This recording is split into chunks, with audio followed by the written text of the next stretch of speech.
Hello everyone, welcome to our channel Toppers Target. So, in this video, we are discussing about next topic of biology, that is life processes. So, let's start. So, as we all know, biology is the branch of science that deal with living beings. या फिर कह सकते हैं कि we can say that anything that is living, not dead, is alive and has life. So, we are alive and so are animals. So, things which are alive are called living things. जो चीज़ें क्या हैं, जिंदा हैं, things which are alive are called, उन्हें क्या कहते हैं हम, और called living things. So all plants and animals are living things, कि जितने भी हमारे प्लांट्स हैं, एनिमल्स हैं, वो सब क्या है, लिविंग थिंग्स हैं. But how can decide whether something is alive, हम ये कैसे डिसाइड कर सकते हैं कि कोई चीज़ जिंदा है या नहीं है, तो ये हम अपनी नेक्स्ट स्लाइड में डिस्कस करेंगे. So let's start. So, criteria to decide whether something is alive or not. So, the most important criteria to decide whether something is alive is movement. Means कि जो मोस्ट इम्पॉर्टेंट क्राइटेरिया जो decide करेगा कि कोई चीज़ जिंदा है या नहीं है, दैट इज़ मूवमेंट. मीन्स एक प्लेस से दूसरी जगह जाना. कि जितने भी लिविंग थिंग्स होते हैं वो क्या शो, वो मूवमेंट शो करते हैं, यानी कि मूव करते हैं बिना किसी एक्सटर्नल हेल्प के. Some movements are easily visibles like the movement of body parts, कि कुछ मूवमेंट्स जो होते हैं वो हमें ईजिली विजिबल्स होते हैं, जैसे हमारे बॉडी पार्ट्स का मूवमेंट करना. लेकिन कुछ मूवमेंट्स क्या होते हैं, हमें ईजिली विजिबल्स नहीं होते. मींस जो मूवमेंट्स हमारी बॉडी के अंदर हो रहे हैं वो हमें विजिबल्स नहीं होते. और जो मॉलिक्यूलर मूवमेंट हमारे जो सेल के या टिश्यू के अंदर होता है वो हमारे लाइफ प्रोसेस के लिए क्या है, ज़रूरी है. सो नाउ, तो जो हमारा मूवमेंट पॉसिबल है वो सिर्फ लिविंग थिंग्स में. But in case of plant की अगर हम बात करें, प्लांट्स तो फिक्स्ड होते हैं, वो तो एक जगह से दूसरी जगह मूव नहीं करते, वो तो मूवमेंट शो नहीं करते ना, उनके अंदर कोई ब्रीथिंग मूवमेंट्स होता है. बट जो प्लांट्स होते हैं वो क्या करते हैं, साइज में ग्रो करते हैं and they show bending movements toward light and water. So अगर हम बात करें नॉन लिविंग, मीन्स कि नॉन लिविंग क्या होते हैं, जिनके अंदर इनएनिमेट होता है, मीन्स लाइफलेस होते हैं. ठीक है.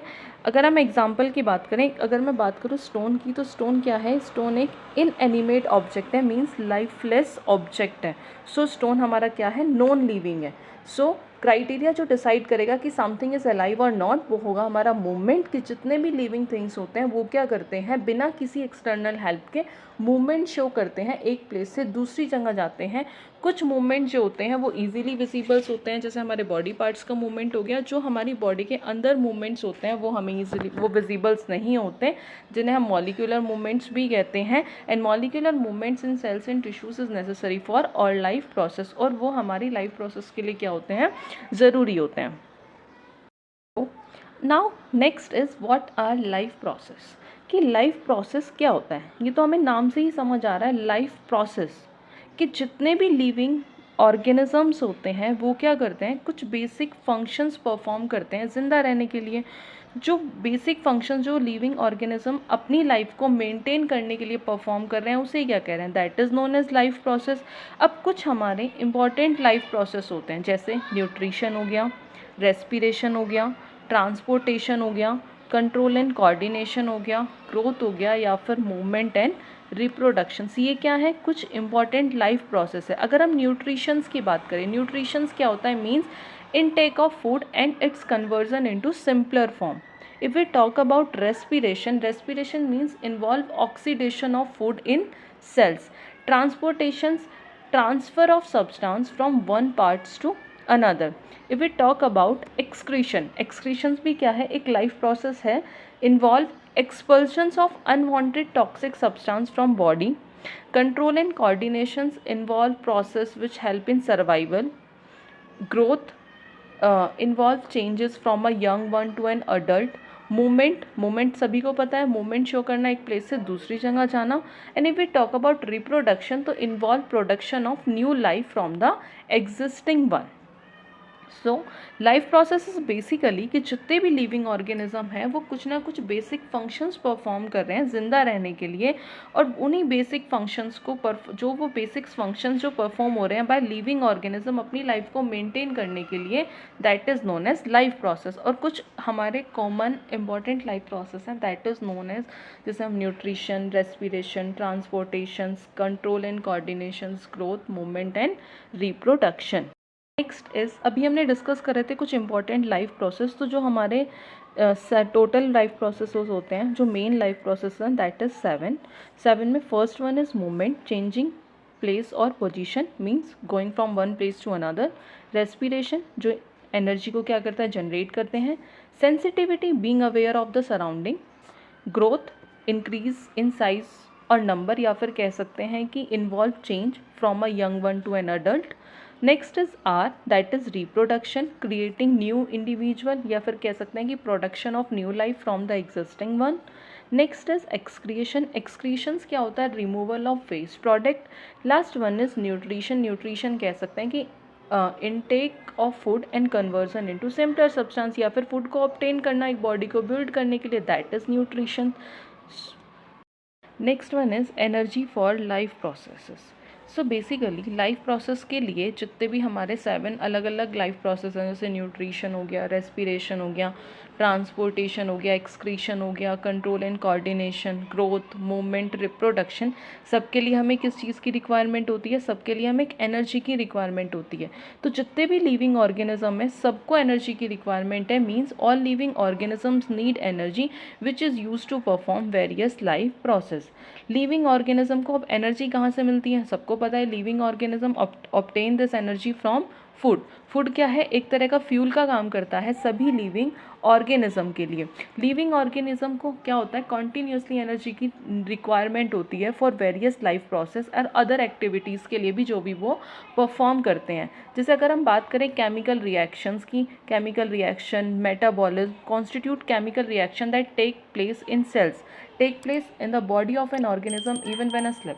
जब हम सो रहे हैं तो तब भी हमारी बॉडी को क्या होती है, एक एनर्जी की रिक्वायरमेंट होती है, means number of biological process which are continuously occurring in the body, कि जितने भी नंबर ऑफ बायोलॉजिकल प्रोसेस हमारी बॉडी के अंदर चल रहे हैं उन सब के लिए हमें किस चीज़ की रिक्वायरमेंट होती है, एनर्जी की रिक्वायरमेंट होती है। वो एनर्जी हमें कहाँ से मिलती है, वो एनर्जी हमें फूड से मिलती है। अगर हम एग्जाम्पल की बात करें, जैसे हमारा जो हार्ट है वो नॉन स्टॉप बीट करता है, जब हम सोते हैं तब भी हमारा blood throughout the body pump करता रहता है, सिमिलरली रेस्पिरेशन भी चलता रहता है विदाउट एनी ब्रेक। तो all these process require a continuous supply of energy, और ये एनर्जी हमें कहाँ से मिलती है, this energy come from the food which we take daily. So basically food क्या है, food is an essential for all living organism to obtain the required energy. तो यहीं से क्या होता है, एक इम्पॉर्टेंस ऑफ फूड, कि जितने भी ऑर्गेनिज्म है सबको फूड की रिक्वायरमेंट है। अब अलग अलग फूड क्या है, बेसिकली एक सोर्स ऑफ एनर्जी है, and food is basically to supply raw materials for repair, growth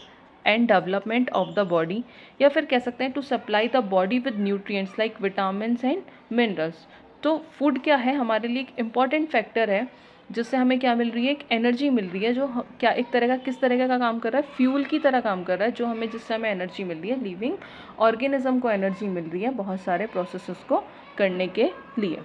So next is nutrition. So basically nutritions we can say that intake of food, that is nutrition. Nutrition basically एक physiological process है जिसमें living organism क्या करते हैं, materials को obtain करते हैं, या फिर कह सकते हैं कि nutrients को obtain करते हैं जो हमारी लाइफ के लिए क्या है, ज़रूरी हैं, जो एनर्जी का सप्लाई करते हैं अलग अलग मेटाबॉलिक एक्टिविटीज़ के लिए, चाहे वो फिर ग्रोथ हो या फिर tissue repair. So nutrient basically हमारे दो तरह के होते हैं, एक होता है organic nutrients, second is inorganic nutrients. Organic nutrients हमारे होते हैं that is carbohydrates, fats, proteins and vitamins. Inorganic nutrients होते हैं हमारे waters and minerals. And if we talk about mode of nutrition, so as we all know all living organisms can be classified into two major groups. First one is autotrophs and second is heterotroph, कि जितने भी organisms होते हैं do not obtain their food in the same way. तो different organism have different methods for obtaining food and nutrients. अब ये depend करेगा, it's depends on the mode of obtaining nutrients. तो जितने भी लिविंग ऑर्गेनिज्म है, it can be classified into two major group. First one is autotroph and second one is heterotroph. So as the name indicate, autotroph and heterotroph, auto means self, troph means nutrition. If we talk about autotrophs, तो auto का मतलब होता है, auto means self यानी कि खुद से, trophs means nutrition, autotrophic means self nutrition. So in autotrophic nutrition, organism prepare its own food from inorganic materials and it use only raw materials for the synthesis of food. जैसे green plant prepare their own food from carbon dioxide and water in the presence of sunlight in chloroplast. This process is called photosynthesis. So green plant contain a green pigments called chlorophyll which is capable of trapping and fixing solar energy. So basically autotrophs वो होते हैं जो अपना खाना खुद prepare करते हैं from carbon dioxide and water, that is known as autotroph. अगर हम हेट्रोट्रॉफ्स की बात करें तो basically heterotrophs, hetero means other, troph means nutrition.